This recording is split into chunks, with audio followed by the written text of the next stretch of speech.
La Biennale d'art contemporain à Lyon, la 10e du genre, avec pour thème le spectacle au quotidien. 10 jours avant l'ouverture, Sylvie Adam et Pierre Lachaud ont suivi la fabrication d'œuvres assez monumentales. Vous allez le voir, monumentales et éphémères. Elles ont été créées pour la Biennale par des artistes de tous les continents venus à Lyon confronter leur vision de la mondialisation. Regardez.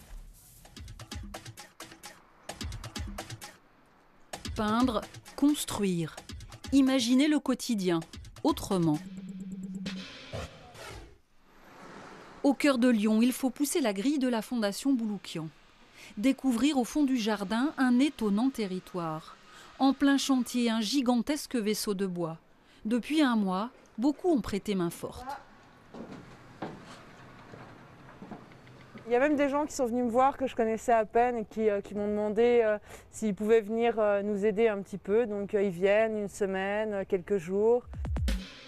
Comme un espace de rencontre, Floating Land, pays flottant, c'est le monde imaginaire de deux artistes nomades originaires de Rhône-Alpes.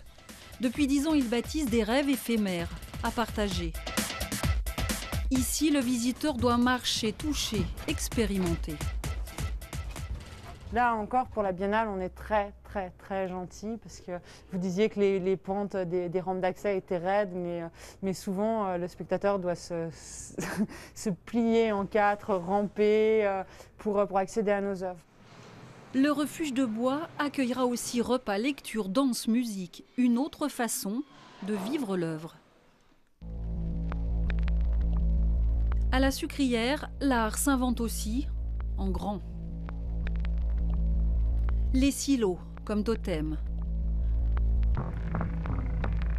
Comme chez lui à San Francisco, cet artiste s'empare des murs aveugles pour jouer avec le passé industriel du bâtiment.